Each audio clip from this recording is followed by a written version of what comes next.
Salut! În episodul 2 despre fascinanta viața doctorului Emanuel Revici am aflat cum de a devenit doctorul rezistenței franceze și cum a scăpat din Franța ocupată de naziști. În acest episod vom afla cum a fondat primul său spital în Mexic. Plecarea spre Mexic nu a fost lipsită de peripeții. Vaporul pe care trebuiau să se îmbarce de la Barcelona a plecat mai devreme, fără familiile doctorului Revici și a lui Gaston. A fost un nou moment de grație pentru că vaporul a fost cufundat de un submarin german. Cele două familii s-au îmbarcat pe un alt vapor care a făcut o escală în Casablanca. De la hubloul cabinei sale, dr. Revici avea o vedere perfectă a portului înțesat de nave de război și submarine germane. Doctorul a făcut fotografii amănunțite pe care le-a predat soldaților britanici în Havana, următoarea escală a călătoriei transatlantice.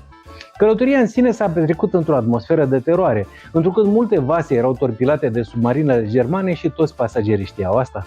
Odată ajunși în Mexic, au cunoscut un doctor mexicano-francez, Esteban. Împreună cu dr. Revici, acesta a deschis Institutul de Biologie Aplicată, un nou spital al cărui personal a provenit în bună parte dintre refugiații cu care împărtășiseră traversarea Atlanticului. La scurt timp după crearea institutului, dr. Revici a început să fie cunoscut în SUA, să schimbe opinii cu medicii americani dedicați combaterii cancerului, să primească invitații de la universități americane și să trateze pacienții americani. Asta îi atrage notorietate, colaborări noi, dar și inamici. În 1945 apare in The Journal of the American Medical Association, JAMA, primul articol denigrator la adresa sa și a metodelor sale. Această prestigioasă publicație îi va fi ostilă până la moartea sa jumătate de secol mai târziu. Imediat după război acceptă una dintre aceste invitații și creează la New York The Institute of Applied Biology. Cu sprijinul dr. Abraham Ravici, primește finanțare pentru programele sale de cercetare, iar în conducerea fundației iau loc personalități medicale proeminente, fiica lui Winston Churchill, Sarah Churchill. În această perioadă, profesor Gerhard Schrauser,